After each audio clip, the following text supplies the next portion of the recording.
Bom, e a gente segue falando que o dólar registrou uma queda acentuada e voltou ao patamar anterior ao do começo da guerra no Oriente Médio. A moeda norte-americana reagiu aos rumores de uma negociação de um protocolo entre Irã e Omã para navegação no Estreito de Hormuz. Vamos falar um pouco sobre essa volatilidade toda no mercado, o que esperar desse câmbio com o Marco Harbig, CIO da Gordon Capital. Tudo bem, Marco? Mais uma vez, bem-vindo. Obrigada por conversar com a gente nesse feriadão. Olá, Muriel. Bom dia a todos. É sempre um prazer. Obrigada. E aí quero muito te ouvir sobre esse cenário que a gente está acompanhando por aqui, essa volatilidade do mercado.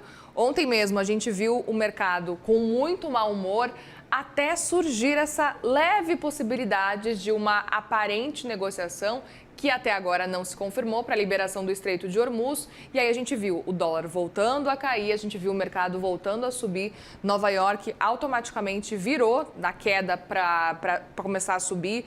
Então eu queria entender como é que você está enxergando esse cenário dessa volatilidade no mercado nesse momento.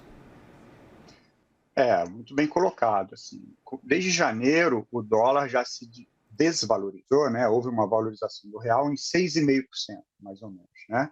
Então, eu confesso que essa volatilidade vai continuar, né? Até porque a gente observa o Trump falando algumas coisas em um dia e no outro dia, e pouquíssimo tempo depois, né, já mudando totalmente seu discurso. Isso gera muita volatilidade. O investidor não sabe se o conflito vai durar mais tempo ou menos tempo, né? Isso faz, claro, que essa oscilação fique cada vez maior, né? Mas o Brasil ele é um grande exportador de petróleo.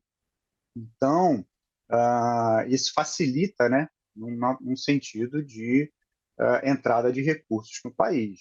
Tá? Mas essa volatilidade vai continuar, vai intensificar.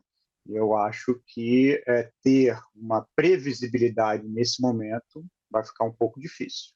Pois é, basicamente eu até aproveito para te perguntar qual que é a maior dica para os investidores diante de tanta instabilidade. A gente viu e estava comentando agora há pouco sobre o fato de que a gente está vendo, não está vendo aquela corrida para ouro, para prata, como a gente viu, por exemplo, ano passado, com a instabilidade de Donald Trump, de tarifas, a gente viu o pessoal todo correndo. Começo do ano foi assim, a gente viu ouro, prata disparando. Hoje a gente percebe que apesar de subir um pouquinho, o ouro, prata, não está subindo tanto quanto já subiu, fez até um movimento de correção ao longo das últimas semanas. Qual que é a orientação nesse caso para o investidor diante de tanta instabilidade, tanta dúvida? Eu acho que o primeiro ponto é manter a calma, tá? Não siga o que eu falo de vez em quando, é do efeito manada, né? Ou seja, aquele que segue a dica de todo mundo, né? Vou fazer o que os outros estão fazendo. Calma, tá? Eu acho que nesse momento tem que ter cautela, né? Não é problema nenhum você ter um pouquinho mais de liquidez, vamos dizer ali, botar um DI com liquidez imediata e tal, até porque são nesses momentos que aparecem algumas oportunidades. Tá? O fluxo para o Brasil ele está intenso, né? A gente, como eu falei, tem entrada de recursos no país via venda de petróleo, via bolsa, tem via diferencial de juros, tá? Mas eu acho que se o investidor ele está um pouco desconfortável, eu acho que tem que ter um pouquinho a calma, buscar o seu consultor, né, para que ele possa entender qual motivo, né, mexer ou não mexer, porque às vezes a melhor coisa a fazer é não fazer, né? Então, não é hora de alocar, tomar mais risco, né? Eu acho que é um motivo, sim, é um momento de calma, precaução, entender o que está acontecendo, e se não é, como eu falei, não é problema nenhum deixar um pouquinho mais de liquidez, até para que possa aproveitar essas oportunidades que vão surgir e têm surgido, tá? Tanto na renda fixa quanto alguma coisa em renda variável. Aí depende do nível, de perfil, de tolerância de risco de cada um. E aproveito para te perguntar também, Marco, com relação especificamente ao dólar. A gente viu o dólar subir bastante e a gente está percebendo que quando fica abaixo de 5,20, é o momento para olhar para o dólar com atenção. E aconteceu isso nessa semana especificamente. Porque se essa guerra continua, a tendência é de que ele continue subindo. Como é que você enxerga esse movimento do dólar agora? Bom, vamos lá. Eu acho que, só para dar um passinho atrás, para a Claro. gente entender essa movimentação, o dólar ele caiu e aí ele tem alguns motivos que eu vejo aqui. Primeiro ponto a gente é um exportador de petróleo. Então, quando começou o conflito dos Estados Unidos e Irã, ali mais ou menos 28 de fevereiro, o Brent, que é o que serve de base, ele estava em torno de $70. Ontem fechou $109. Só aí você tem $39 por barril na diferença. O Brasil hoje ele está exportando mais ou menos aí 5,3 bilhões de barris. Tá? Ele está vendendo, né, 5,3 bilhões de barris ao dia. Tá?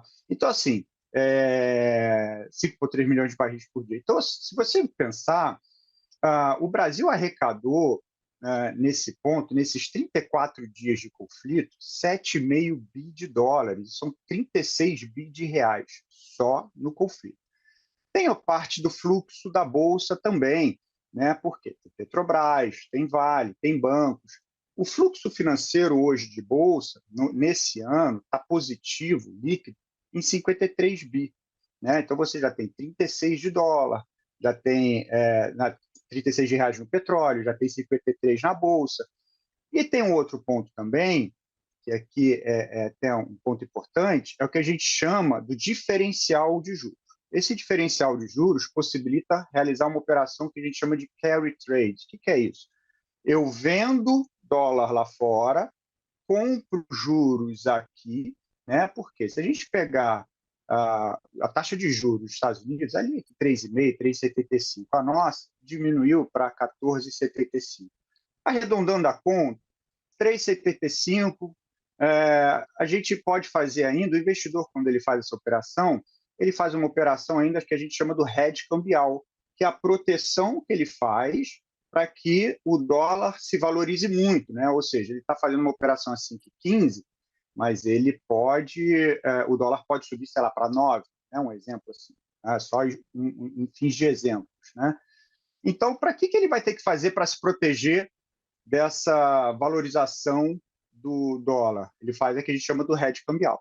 Esse hedge cambial custa mais ou menos 4%. Mas vamos lá. 3,75 em 4, 7,75. A nossa taxa de juros ainda é 14,75. Ele tem 90% ainda de retorno, mesmo fazendo essa proteção. Então, quer dizer, ainda tem isso também, né? E essa operação mexe com o câmbio. Então, assim, eu acho que a volatilidade vai continuar, mas o Brasil ainda tem alguns pontos positivos que favorecem nesse controle cambial, né? E que, consequentemente, ajuda na inflação e assim vai. Muito bem, Marco Harbix, CIO da Gordon Capital, obrigada mais uma vez, viu, pela conversa aqui com a gente. É um prazer, estou sempre à disposição. Um grande abraço e um excelente feriado a todos. Para você também, obrigada, um bom dia.